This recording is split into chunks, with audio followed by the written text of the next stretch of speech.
Hi there, my name's Simon Drew, and welcome to the Practical Stoic Podcast, where I give you practical Stoic advice for modern times. You can support the show by going to patreon.com/Simon Drew. I also do one-on-one mindset coaching, and you can book in your first free consultation by going to risetothegoodlife.com/coaching. On Facebook, you can join my group, the Practical Stoic Mastermind. But for now, enjoy this episode.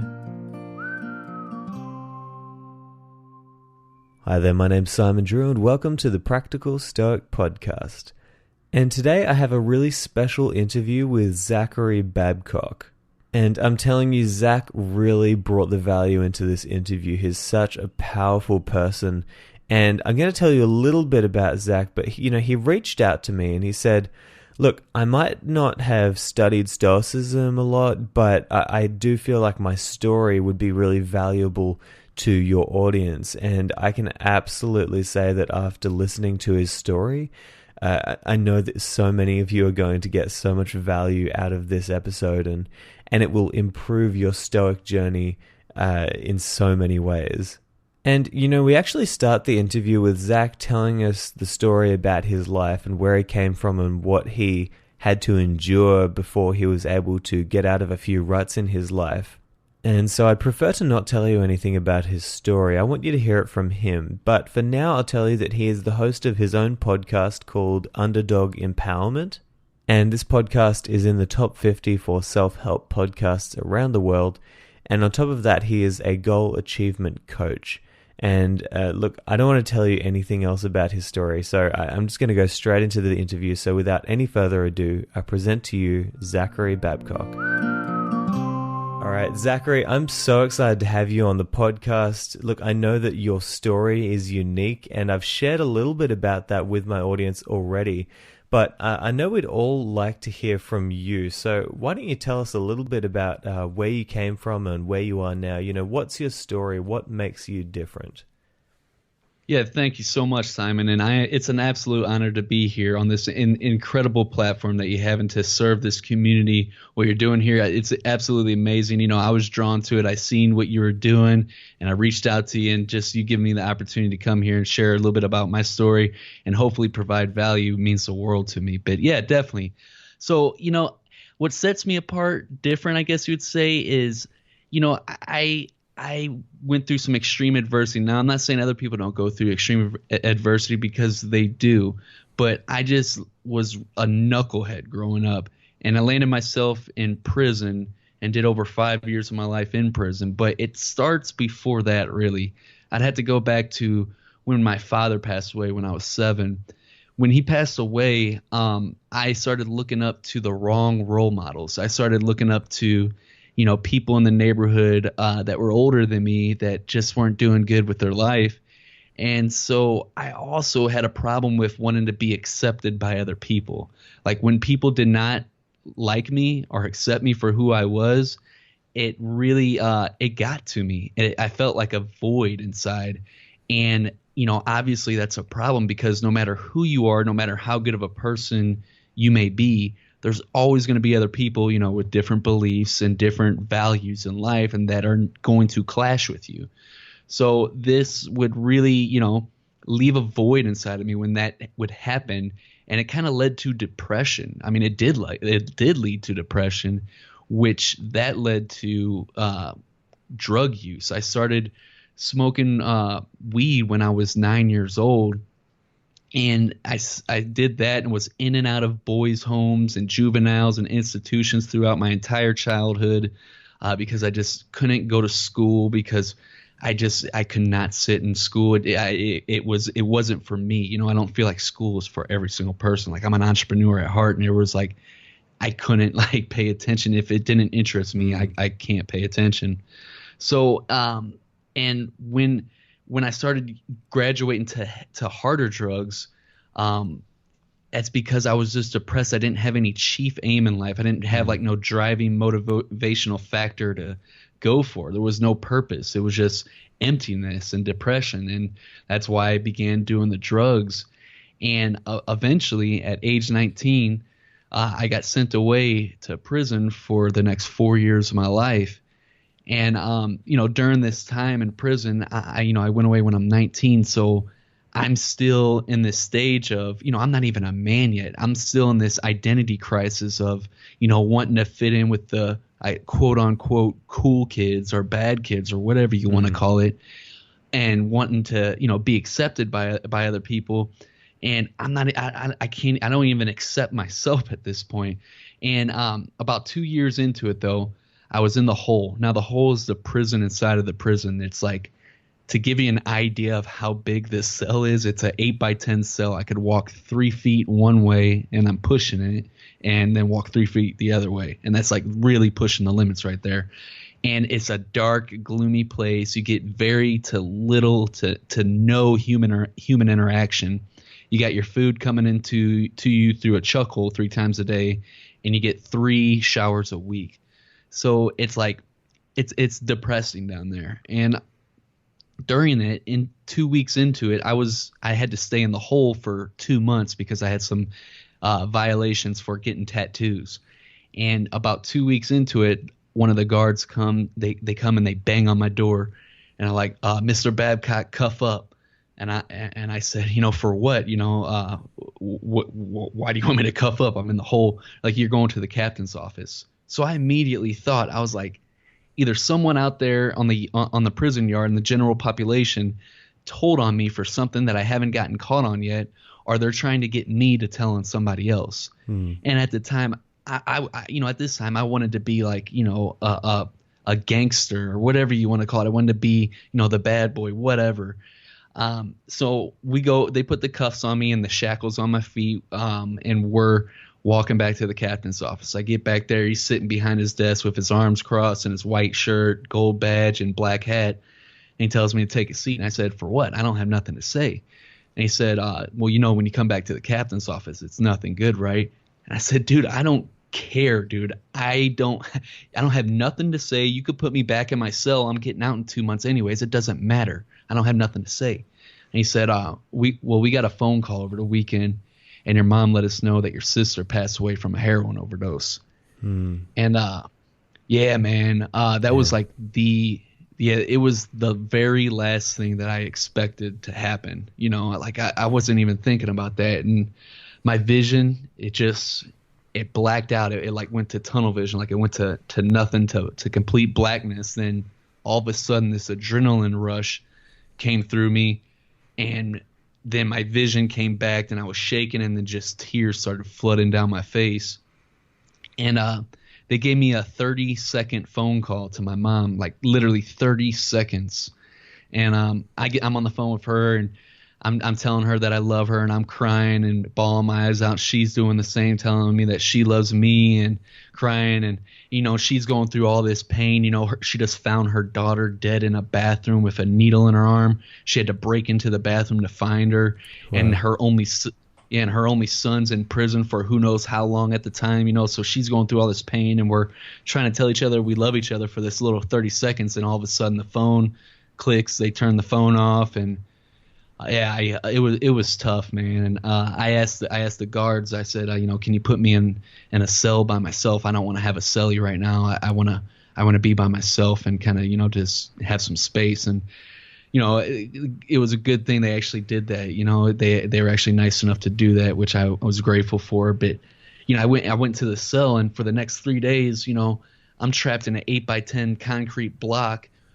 Going crazy. Only thing that, I don't have nobody to talk to, and all these thoughts are going through me, and feelings of these emotions going through me, and all I'm thinking about was all the mean things I've ever said to my sister, and how I'm never going to be able to see her again. And it was just horrible. I didn't even get out of my bed to eat for 3 days. And, on that 3rd day, though, I woke up and I said, I'm still here for a reason. I don't know what this reason is, but I'm still here. And I asked myself, I said, what's the next thing that I can do? What can I do right now to make myself feel happy? What's the next best step that I can take to improve this situation? And, at the time I didn't know what I was doing, but looking back now, I was asking myself empowering questions. Like when you ask yourself, whenever, how our brain works, whenever we hear a question, we immediately start searching for the answers. You know, wouldn't you agree? Yeah, absolutely. 100%. Now, whether you said yes or no, you were still searching for that answer. And that's how our brain works. So if you're asking yourself disempowering questions like, oh, why does this always have to happen to me? Or why do I always fail? Or, you know, things of that nature, your brain's going to start searching for why you always fail or why it always happens to you. It's going to start focusing on the problem. But if you switch it, you know, to the empowering questions of why does this always have to happen to me, you start looking for the solutions. You know, we want to diagnose the problems, but focus on the solutions. And that's what I was doing, even though I didn't know I was doing it. And what I came up with was this little routine. You know, the lunch would come around and we would eat. And then after that, I would clean my cell. And we had 2 bathing towels. I took one of them and ripped them up into a bunch of mini rags. And I took one of my rags and I'd scrub my walls with it. And I'd take another rag and scrub my sink with it. Then another one for the toilet. Then I'd get down on my knees and sweep the concrete floor with my bare hands and gather up all the dust bunnies. And I'd take some toilet paper, wad it up, get it damp, and smash it onto the dust bunnies to pick them up off the ground and flush it down the toilet. And after that, I'd take my final rag, get it nice and soapy, and then I'd wring it out on the ground, get all the soap suds on the ground, and then scrub my floor until it was squeaky clean. And afterwards, I felt incredible. Like, I know it doesn't sound like much, but just that mere act of cleaning my cell, accomplishing something that day and living in a clean environment made me feel happy. It was incredible. And, you know, I didn't stop there. After that, I would read scriptures. I would write letters, but then I'd also work out for the next hour till dinner would come around. And, you know, there wasn't much I could do, but I did all body weight movement, anything that you could do in like an 8x10 cell, like push-ups, dips off the back of the bunk, and burpees and whatnot. But afterwards, I felt great because, you know, I released these natural endorphins in my body. I was taking care of my health. I was living in a clean cell. I was, you know, being proactive about my situation, even though there was nothing else I could do inside of an 8x10 cell. And that empowered me at that time, and it gave me a sense of hope and a peace of mind in a really, really dark time in my life. But after that, I got out back on the yard, and shortly after, I slipped back into my old ways, because that was the first time I ever felt like a man in my life, like I owned my, you know, it really did. But I shortly after, I was 21. I just wasn't ready yet, and I slipped back into, you know, the negativity that I was surrounded by inside of prison. And well, I came home 2 years later at age 19, and you know, I was done with the drugs, and I wanted to do good, but, you know, I was facing an uphill battle. Well, I got a job at a bar and grill as a cook, and I was really grateful for it, and I did really well. I was working 50 to 60 hours consistently for about 8 months, and then I got a job at a clothing store on the sales team. And I was so excited because I was like, yes, I'm finally, you know, getting a better job than a bar and grill. You know, I'm like putting my past behind me finally. This is great. You know, I was so excited. And then I got promoted 2 weeks in there because I was their top salesman. And so I put in my 2 weeks at this bar and grill where I had stability in my life for the last 8 months. And 2 days after that, the clothing store calls me and they're like, well, you're a convicted felon, so, you know, you got to kick rocks. And yeah, man, I was crushed. I was like, really? You know, I finally thought that I was putting this lifestyle behind me, my past behind me. I thought I was finally advancing my life, and this great thing started happening. And now I'm back to square one. Matter of fact, I'm back to nothing. I don't even have the job that I had before, you know, and instead of asking myself the empowering questions then, I started asking myself all the wrong questions, and I started throwing myself a pity party and became an alcoholic. And man, it was bad. I ended up getting a DWI. I got released on that, and then one night we go out, and I started drinking, and I blacked out. And next thing I know, I woke up. My back was hurting because I was laying on a metal bunk with no mattress. The light was bright. I had a headache. I felt sick to my stomach. And then I realized that I was in jail. I was in Ferguson Police Department. And I said, oh, man, I must have had a bad night last night. And the guard told me, yeah, I was obliterated drunk, and they brought me in, to hold me over till I sobered up. And so I called my wife and told her to come buy me out, told me to come get me. She's like, okay. And I wait. About another hour passes, and I call her back, and she says, I can't get you out. I'm like, well, what do you mean you can't get me out? She's like, I can't get you out. You have a parole hold on you, and that they're sending you back to prison. Wow. And yeah, and to make matters even worse, this was 20 days before my twin sons were born. Yeah, man, like that was the absolute worst I've ever felt in my life. Like, I felt big enough to sit on a penny and swing my feet from it. It was horrible, man. But how could I be so selfish, to feel sorry for myself and go out and party and get drunk all the time instead of searching for other opportunity, that I'm leaving my wife, my girlfriend at the time, by herself to bring in our children into this world by herself, when I'm supposed to be the man of the family, the protector of the family, and I'm not even going to be there. That really hurt. But at the same time, though, that was the best thing that could ever happen to me. And why I say that is because it was so painful. It was like the lowest I've ever been, but it was the thing that I needed to turn my life around. I hit my pain threshold. It's what I needed to finally make a real change in my life. And I said right then and there, I made a resolve. I said, I don't care what it takes, but I'm going to do whatever it takes to get back home and to be a responsible father and to be happy and successful. At the time, though, I didn't know how I was going to make that happen. It was going to be hard for me to find a job being a convicted felon to support my family, for one. And for two, I didn't even know when I was coming home. I could have been locked up anywhere from 6 months to a year and a half, because that's how long I had until my sentence was over. I didn't know none of this, but I had my why. I didn't need to know how. I just had the reason why I had to make it happen. And so I started. Yeah, man, that was powerful right there. And I started thinking about, like, okay, what am I gonna do? And I came up with this idea. The whole Ferguson shootings happened while I was in prison during that time. And I'm from Ferguson, Missouri. So I was like, man, that's horrible. But, maybe I can get like a community effort going, and maybe I could start my own business going door to door selling wristbands and T-shirts that said I Heart Ferguson on them. Now, it wasn't much of a business idea at all, but, at the time it was a start. And I'm like, okay, I got to, maybe I could do that, because I knew that I wasn't going to be able to get a decent job being a convicted felon and body full of tattoos. So that was the plan. And when I got out, I came home 8 months later, 2 beautiful twin boys. I was so excited and so happy to be back with my family. It was the greatest thing ever.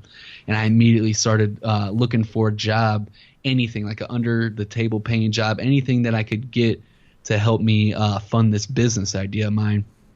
And I searched rigorously, and I couldn't. I was filling out 5 to 20 applications a day, not getting any results. But it didn't matter, man. I had a new mission. I had to figure this out, and I wasn't going to go back to the old lifestyle. Well, about a month and a half of doing this, I got introduced to a business opportunity that I did for about 2 years, but it just wasn't my true calling. But it was in network marketing. And at the time, you couldn't even scare me off with the word pyramid scheme, because I didn't even know what it was. But I did it for about 2 years, and I was able to build a $2,000 a month income off of it within 6 months, because I was so freaking hungry for it. And now $2,000 a month isn't like, oh my God, you're rich or anything. But for someone like me, it was a game changer. I was able to actually provide for my family. I was able to pay the bills. I was able to even have a little extra money to do fun things with my family. But more important than anything else, it showed me that, hey, it doesn't matter about my past. I could still create something in this world. I could still, be of value to this world. And it gave me the confidence that I was lacking for so long. Now, I did that for about 2 years, but it really wasn't my true calling. I'm grateful for the industry, because it taught me a lot about entrepreneurship, and really it was like the vehicle to doing what I am now. But my true calling was was coaching. Like I want to help underdog entrepreneurs, people that, have all these odds stacked against them that might not know what to do. I want to help them, achieve their goals. That's what my true calling is. That's what I know, that's what I feel alive, when I'm doing that.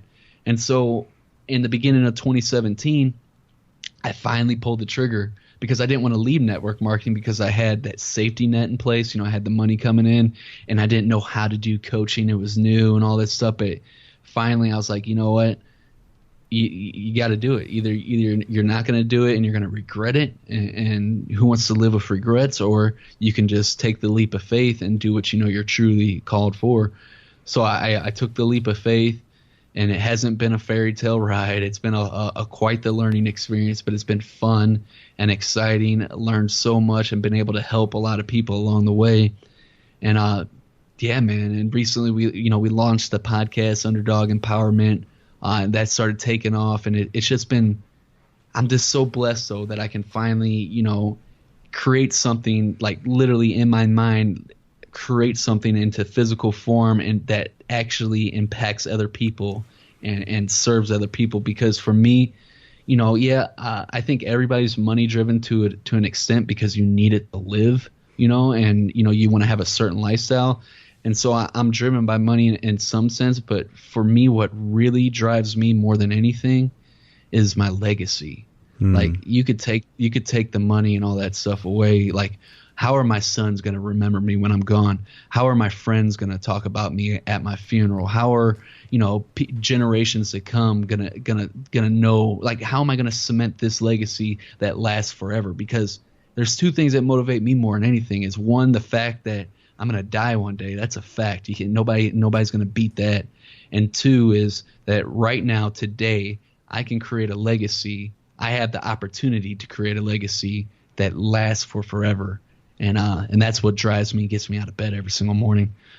Sorry for the long rant and story, but yeah, that's pretty much it in a nutshell, my man. No, I really, really, really appreciate that you went into so much depth there. I mean, we're 20 minutes in, and I myself, and I'm sure the rest of the audience are going to be on the edge of their seats wanting to hear more, because when you reached out to me, you were pretty transparent about the fact that, you haven't done a whole lot of research into Stoicism. Maybe don't know as much as most of my audience, but, you mentioned that your story is a story that would be helpful for them in some way. And, as I've been listening to your story, I can pick out so many Stoic principles that you've used throughout your life to get from one point to another. I know my audience will be hearing them as well. And I think that why I'm so attracted to your story is because it is that it's kind of like the heroic story of the underdog, recovering from this life of adversity and all of these trials one after another, and being in and out of crime and drugs and alcohol addiction, and then to see where you are right now, as a responsible father, taking responsibility for your life, doing great things, trying to help other people to do great things. It's a classic heroic story, and it's one that I think we all should be listening to on a more regular basis, because it allows us to gain a better perspective on life, and to maybe say, well, look, if somebody like like Zachary can do this, then maybe I can too. I can get through this small problem that I'm facing in my day. But I guess I wanted to know, like, what do you think are some of the differences between you and, say, someone who wasn't able to make it out of that spiral of crime and addiction? I say this, the one thing I really believe that the reason why some people never do get out of that lifestyle or get out of that pain is because they haven't hit their pain threshold. And, I might be wrong, but for me, that moment when I woke up and realized that I was missing my children's birth, that was so painful to me. Like, that was the worst thing ever, because all I ever wanted was to be the father that I never had. And now that I was missing out on that, it made me realize, like, wow, dude, if you don't change and do something about your life, you're not going to be in your son's life, and they're not going to know you just like you didn't know your dad. So that's what it was for me. And I feel like, some people, the people that don't, get back from that is because when they do hit their pain threshold, they either they don't act on it. Like, if it's got to be so painful that it makes you want to change your life, not tomorrow, maybe not next week, but it's got to be right now, and you got to do it. And it becomes a must. It doesn't become like I'm interested or I want to change my life. It becomes I have to. Yeah. I think that's really powerful. And I'm very interested, and I think a lot of people are interested in how prison can change you as a person. Because, I mean, it's something that obviously none of us want to go to prison. It's a place that we try to avoid our whole lives, of course. But I mean, there is a part of myself that wants to say, okay, well, what would that experience do to me? And how would it change my perspective of the world? And maybe I'd like to ask you, how did your time in prison really change you as a person? How did it change the way that you look at the world? Yeah, that's perspective is everything. It's how we view the world really determines, our reality. It's everything. So, I didn't go into this part of my story, but half of my family on my mother's side, my grandpa, he, used to be a car salesman, and then he started his own lot, and it did well here in the United States, here in the St. Louis area. So I was kind of introduced to the whole business entrepreneurship kind of, you can go out and make it happen lifestyle. I seen that. And then when later on, I didn't see that side of my family for a large part of my life. Like, I would see them, but not as much. They lived a little bit further than us, so we'd only see them like during holidays. So I was introduced to that type of lifestyle, even though I was living in Ferguson, Missouri, which isn't that horrible of a place as the media put it out to be, but it wasn't like, it wasn't like a rich neighborhood. It was like, more of the middle to lower class. So I was exposed to what was possible. And then when I went into prison, I was surrounded by people that had never seen what I had seen. They were always exposed to the bad, the worst of the worst, the down in the dumps, the slums, the, misery, there was, quite frankly, some scum of the earth inside of there. So being exposed to both kind of, it gave me kind of a different look on, I was able to see it through different lenses. I was able to look at the world through the lens of, the lowest of the low. And then I was able to also look at the world through the lens of not the highest of the high, but like, people that are doing well for themselves and that have been exposed to other things. So I think that played a huge role, being able to see it from both spectrums. But to give you another little bit of a perspective, after being in there when I did the first stint, the 4 years, I was, shut off from society for 4 years and didn't have very little interaction with women at all. I was in there with men that we didn't talk much in there. Everybody minded their own business, and people didn't smile, and we were kind of, like blunt and mean to each other in a sense, I guess you would say, compared to society norms. So when I got out that day, I remember my mom came up and picked me up from prison, and she brought me up a change of clothes that I had before. And I went in 2008. Now it's 2012. And when I went in my area, we were wearing bigger clothes, like baggy clothes in 2008. Like, it was a cool thing to do. I wanted to be like a gangster or whatever. You remember when everybody was wearing like baggy clothes? Like, I had a pair of size 44 pants, and I really was a 32 waist. So I could fit my whole body into one leg. It wasn't right. So she brought up the change of clothes, and I looked at her, and I put it on. I said, "Mom, I promise you, I'm not trying to freeload off of you, and I'm going to make things happen as a man. I'm going to go out and do it. But is there any chance that you could take me by Target and we could buy a pair of pants that fit me?" And she started cracking up laughing, and she was happy to do it. She's got her son back, and we go into Target, and I go in there, and I had Simon, I had an anxiety attack, like a legit like heart race and like freaking out. I went in there and we go in the store, and everybody's like smiling and walking real talkative. And I'm like, what's going on? This is so weird. And I was looking for the pants, and I couldn't find them. And my mom was like, they're over here. And then we got them. And once we finally picked out a pair, I said to her, I said, Mom, I'm freaking out right now. This is weird to me. Can I get the keys to the car and just go in there? She's like, yeah, sure. And she's laughing. She gives me the keys, and I try to exit. In the Target, there's the sliding doors that you walk in, the sliding doors that you walk out, and then they have the sliding doors in the middle for the carts. Well, I wasn't aware of that, and I'm trying to go out through the middle doors, and as I go, I walk up to it, and I'm thinking they're going to slide open, and they don't. And I started having a panic attack, and I'm like freaking out. I'm like, oh my God, they're gonna frame me for stealing something and send me right back to prison or something. It was weird, man. And eventually I got back out to my car and I adjusted to society, but just trying to adjust, it was so weird. Like I asked my friend to use the phone that same day, and he hands me his phone, and it's a smartphone, and it's got a touch screen on it. And when we had flip phones, and I'm like, I look at it and I was like feeling so weird. I'm like, dude, I just want to make a phone call. How do you do this? And so it was pretty quite the experience to adjust. But over the course of the 2 weeks, I'd say about 2 to 3 weeks, I adjusted and everything started being normal again. But yeah, it was different to see the perspective of being inside, away from it, and then adjusting back, and also seeing life through the lens of some of the most scumbags in the world. It was crazy, man.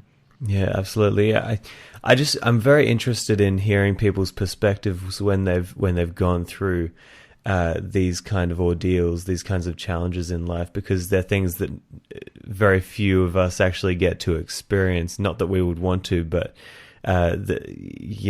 learning from you can hopefully allow other people to kind of get that perspective. And I sometimes talk about, I've had a few interviews with people who have survived cancer, for example, and it's one of those things that after they've gone through that survival process, they have a completely different outlook on life, a different appreciation for how beautiful everything is.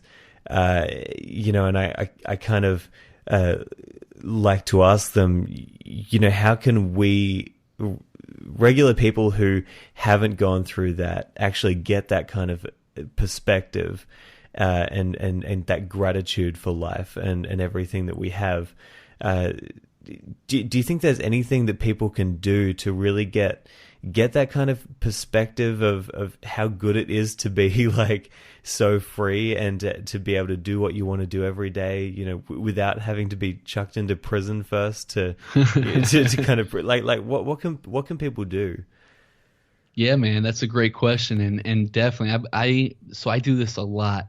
I always ask myself, kind of going back to those questions, like empowering and disempowering questions. So I like to ask myself pain and pleasure inducing questions. Like for example, when I finally, when I knew that network marketing, it started to feel like I wasn't even excited about it or passionate about it anymore. And it started to feel like a job, something that I didn't like doing anymore. It just felt like I was going through the motions. So I asked myself what finally got me to make the jump on my passions. I was asking myself pain and pleasure inducing questions like, if I don't go and pursue, my dream of being a coach and helping others that were in my situation, how am I going to feel about it if I don't do that?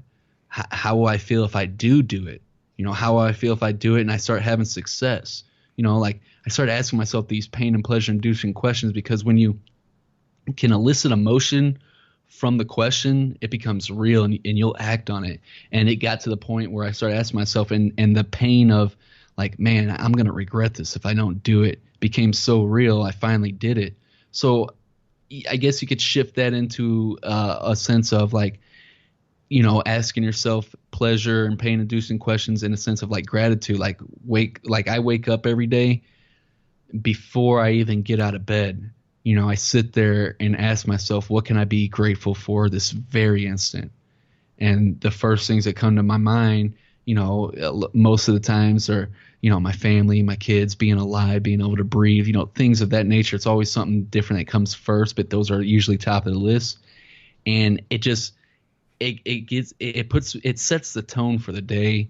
Like it literally does. I know this might sound cliche, but just by thinking about those things and taking a second to reflect on them before we get caught up in the craziness of the crazy busyness of our daily lives, just be the first thing. It really sets the motion for the day of having a grateful attitude and appreciation for life. Yeah, seriously, man. It is so surprising to me that you haven't like gone so deep into Stoicism yet, because everything that you're saying, like, I'm hearing so many Stoic principles, and I know my audience will just be taking so much of this in at the moment. We're really learning from you right now about how we can be better Stoics, even though you don't really practice it, but you do practice it. I'm going to get your address after this. I'm going to send you some books. Because right on, man. I think this is going to be powerful for you, in that you'll be reading this stuff and you'll be like, wow, I'm doing this, I'm doing that, I'm doing this, I'm doing that. Because one of the things that Stoics really do encourage us to do is to learn to love what we already have, as opposed to always searching for more, and to be grateful for what we have, as much as we possibly can. And so I encourage my own clients, when I coach them, if you're ever feeling a little, ungrateful about life, or you feel like you want more, or you feel like you don't have enough to be happy, well, every night just write down 3 things that you're grateful for. And people come back to me and they say that practice, just for a week, completely shifts their focus from what can I get to what do I already have that I can be happy about. And it's just such a powerful technique. I think gratitude is if I could pick one emotion that I would want more people to feel more often, it would be gratitude. It would just completely change the world. But I digress. I wanted to move on and maybe talk about your time when you had that addiction with alcohol, you mentioned. Because I know, look, a lot of people who are listening to this podcast will, they may be going through addiction at the moment. Whether that's with alcohol, drugs, pornography. There's all kinds of addictions that we can have. What do you think were the keys for you getting out of that cycle? Yeah. So are you talking about the first time before I went to prison, the first time when I was doing the alcohol and the drugs and just didn't have any purpose in life? Or are you talking about the time when I got fired from the job and I started feeling sorry for myself and became an alcoholic? Because those were kind of 2 totally different times in my life. Well, I guess pick your favorite or go with both. Honestly, I don't mind what you talk about, but I mean, yeah, I'm very interested in learning what it was that got you out of that cycle. Yeah, definitely. So the first one, when I was heavy into drugs, like the hardcore drugs, like, I mean, Simon, dude, I was pretty bad, man. I was smoking crack, like picking crack crumbs off the hotel carpets, shooting heroin. Like, I was completely out there. It was horrible. And it led to that, from the, wanting to be accepted by other people and not having any real goals or chief aims in life or any like purpose that was like, I just felt emptiness. And what got me out of that? Well, first I went to prison. So, I cleaned up in jail, and now it was still available inside of prison. Not as much, but it was still available. But when my sister passed away from the heroin overdose, when I was in the hole, I was like, wow, like, if I continue, doing heroin, I'm either going to die like my sister, or I'm going to continue to be in and out of here my whole entire life. And I didn't want that. I was always, I've always been like I've always had good intentions, even though I didn't always make the greatest decisions. I've always had good intentions and always had love for other people. My mom always taught me to love with everything you got. Like, that's the best thing you could do in life. It's like, it only matters in the end of who you've been able to love and who's loved you back. And so when my sister passed away, I was like, okay, well, I'm done with that. Like, I'm not doing that anymore. And when I came home from prison, I wasn't doing the drugs anymore because I appreciated life so much.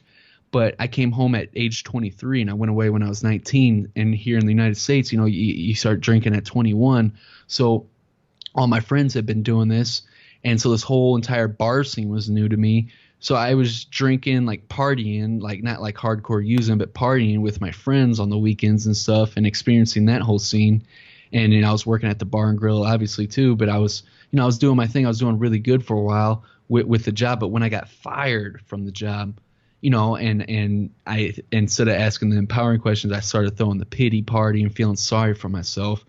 I was just so crushed. I thought like, I really felt like I was never going to be able to advance in my life. I felt like, that my past was always going to haunt me, like I was never going to be able to get a good job or be successful or have, I was going to be like living like off of crumbs for my entire life and not have any happiness because of my past. And so that led to, me drinking excessively, like becoming a complete alcoholic, because I was trying to escape reality.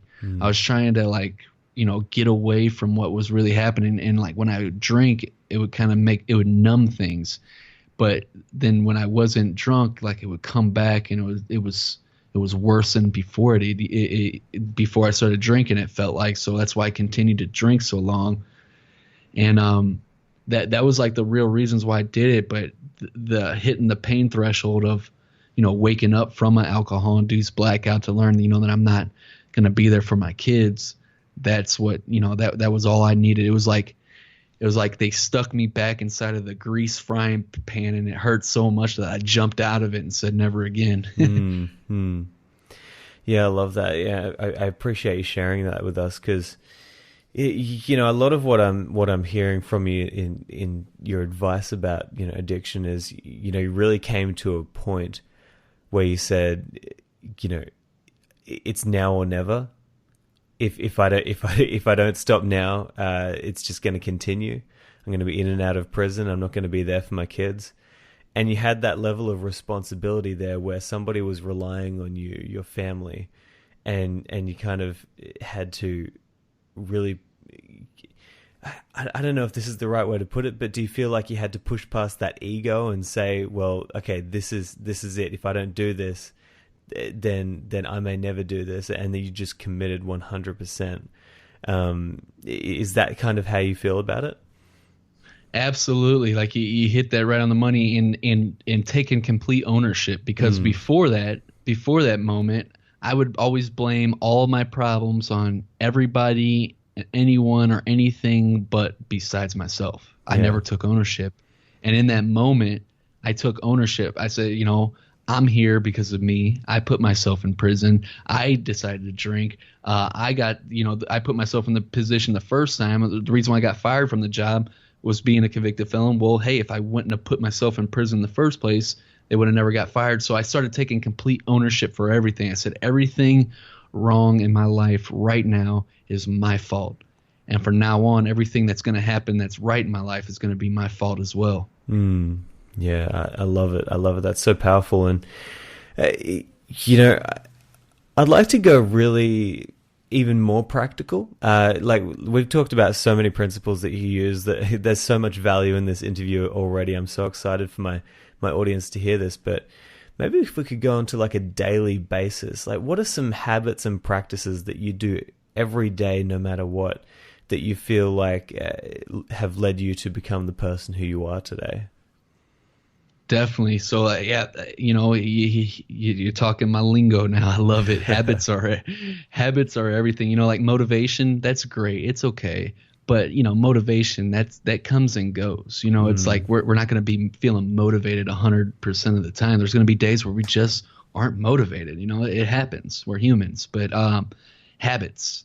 Humans are creatures of habits. We're habitual. Everything that we do, I don't know the exact numbers, but there's some studies on it's like over 90% of what we do is through habitual, things that we do every day. It's through the neural pathways that we create in our brain. So I'm a real habitual person. I've always have been. I have a very addictive personality. I've had that my entire life. It's just who I am. Like I'm either all in on something, like I'm doing it 110%, or I'm not doing it at all. There's no middle ground for me. But I say that to kind of I use it in a good way. So obviously some of those daily habits for me are, like I mentioned, the first thing I always take into account what I can be grateful for right this very moment, not fret about, what I don't have. be grateful for what you do, because we're alive. That's enough to be grateful for right then and there of itself. Other things I like to do, like, I make sure I take time, because I get so caught up. I'm excited about my mission that I'm doing, like, empowering other underdogs and stuff like that sets my soul on fire. I love it. But sometimes I love it so much and get so excited about it that I notice it was taking time away from my family. So what I do now is I make sure I take time to really be there, present with my family, like phone up, like, no, like I'm going to give myself completely to my family and just enjoy those moments, because that's what it's all about. There's really no such thing as the past and the future. Like, all we have is right now. Nothing else is guaranteed but right now. So I try to enjoy those moments. And there's a bunch of others, like, working out and stuff like that, obviously. And like, I have my whole entire morning routine I could get into, but those two things, that being grateful and also giving myself completely, to my family, being present in the now, are some of, like, I feel like the most and meditating are, like, more. They give me extra energy, if that makes any sense. Yeah, I love that. And, something that my audience often asks me to talk about, but I've kind of shied away from it. And, because let me start this again. They often ask me about parenting, and how a Stoic would look at parenting, and how we can use Stoicism to be obviously better parents. I haven't done that so far because obviously I'm not a parent, and I haven't thought about it a whole lot. But, just as somebody like yourself who has taken full responsibility for your family and gone through so much, and now, you're really, I mean, I would imagine that you're nailing the parenting process. Like, what do you think are the keys to being a good parent? Like, what are you doing with your kids to make sure that they have a better life than the one that you had at the start there? Well, I'd like to say that I'm nailing the parenting process, but I'm dealing with right now 2 4-year-old twin boys that are freaking crazy at times. So they give me a run for my money. But yeah, man, as a parent, like, I do a lot because I was raised by my mom. So, like, all of what she taught me, the morals and values and principles, are, like, spilling through me to my kids. But I feel like what's different is I didn't grow up with a father figure in my life. Like, my mom never remarried or nothing. So I never had, like, a strong disciplinarian father figure authority in my household. So I think that's one of the reasons why I kind of ran wild as a kid. So with me, like, giving myself so much love to my family, because for one, I'm so grateful for them. And it's like the whole reason why I changed my life around to begin with.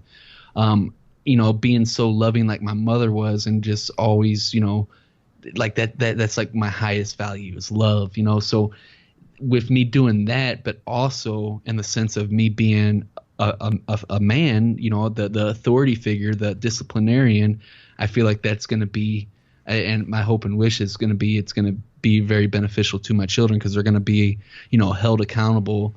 Like, to be honest with you, like, my mom, it's gonna be hard for a single mother to raise a son by herself if she doesn't have any type of father figure around, because she can't really be that disciplinary figure.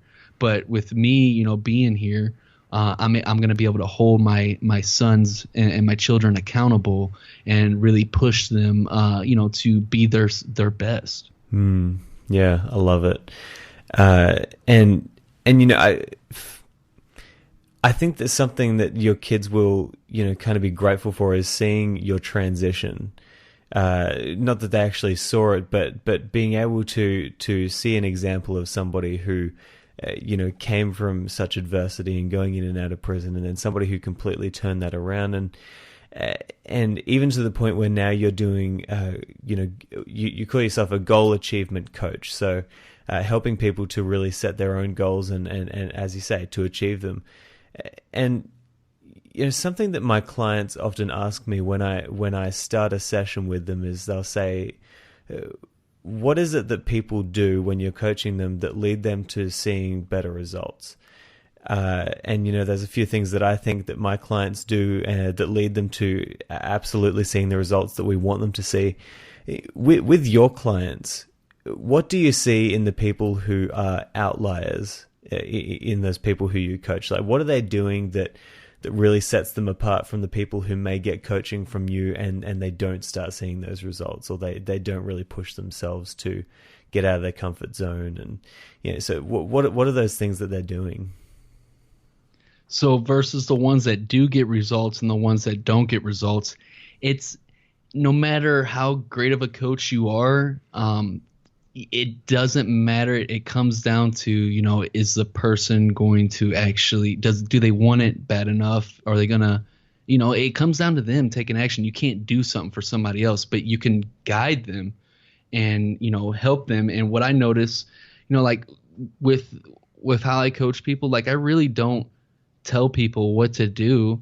I'm really just helping them find their potential and bring it to the surface. Like I'll ask them, I ask a lot of questions, and that gets them to think about the answers. And then when I ask these questions that are kind of directed towards the answers, they come up with these answers themselves. And then the light bulb clicks because it's not me telling them something. It's them actually, oh, that's what I need to do. And so it really sticks. So that's what I noticed, like with the ones that actually do go on to make changes, because they've hit like some sort of pain threshold, or they want to, accomplish something bad enough to where, they're going to actually take heed to what they do learn and actually implement it. Yeah, I love it. And, I want to be I want to be respectful of your time. Just the value that you've brought to this interview so far has just been incredible. And I also don't want to keep on going too far because I feel like there's so much information already. And we could definitely have like a part 2 down the line as well. But I just have one more question, then I'll give you an opportunity to share where people can follow you and find your work and your coaching. But this question, it's a little bit of a weird one. But I think the answer is kind of telling of who a person is. And so if you could send one text message to everybody in the world, what would that message say? Oh, man, that's a really good one, dude. And I like that because there's so many different things I like to tell people. But what it would be, one thing for me that it would be is don't compare your chapter 1 or 2 to someone's chapter 28 or 32. We all are on our journeys and arrive at different times, and some people are on different chapters. So don't compare yourself to others. Look at your chapter where you're at now and what you can do. So that would be my text for sure. I love that, and the people in my audience will love that as well, because I've said that multiple times in episodes, and I've said that to pretty much every one of my clients as well. So they'll be appreciative of that. Look, that's Zachary, awesome.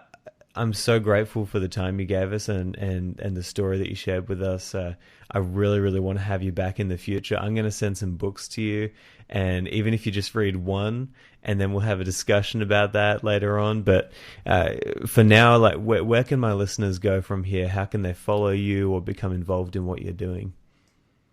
Yeah, well, absolutely. For that, dude, I love books, and thank you so much for sending them to me, because I read a lot. I love it. I implement it. So thank you so much. I can't wait to dig deep and learn more about everything Stoic. I think it's so fascinating. I'm so grateful that you had me on this platform today to be able to share my story and hopefully really make some credible valuable points that help somebody actually take it to the next level, whatever that may be. And definitely places that you can find me would be obviously the Underdog Empowerment Podcast. It's on iTunes, Stitcher, and Google. That's where I'm pouring my heart and soul and energy to. But everything's hosted on underdogempowerment.com. Like you can get a hold of all my socials there. You can take a look at the blogs, the YouTube, like everything's there. The coaching, the free goal setting PDF that I have, like it's all there on Underdog Empowerment. So that'd be the best place. I don't want to confuse people with a bunch of 100 different links to different places. Awesome. Well, I'll put them all in the show notes, and I highly encourage everybody in the audience to go there, check it out. get involved in what Zachary's doing. And look, man, I just want to thank you one more time. I really appreciate your time. I appreciate the value that you're bringing to people. And we'll talk again soon. Dude, thank you so much, Simon. It was a pleasure, my man. Yeah, man, the pleasure was mine. Ciao. All right, there you have it, my interview with Zachary Babcock, and I really hope that you enjoyed that as much as I did. When I did this interview, it was 4:30 in the morning, and then I was planning on going to sleep after that interview. But after the interview, I was just so motivated. I went for a run to the beach. I was up and doing things. I was getting things happening, and he's such an empowering person. So I was so grateful that he reached out to me, and I'm grateful that he was able to come on the show. And I think that you'll all agree that so many of the things that he went through, we can use to actually make ourselves better Stoics. We can use his experiences and the techniques that he used to get out of those ruts in his life to empower us to be better Stoics in every area of our lives. So, I'm grateful for that. I'm going to do an interview on his podcast as well, and I'll share that with you guys as well. But until then, look, I really hope that this has been a great experience for you listening to this episode, and I'll talk to you guys next time. But until then, I hope that this episode has helped you on your rise to the good life. Ciao. Thank you so much for listening to this episode of the Practical Stoic Podcast. I hope it's been valuable for you. And if you'd like to support the show, then you can go to patreon.com/Simon Drew.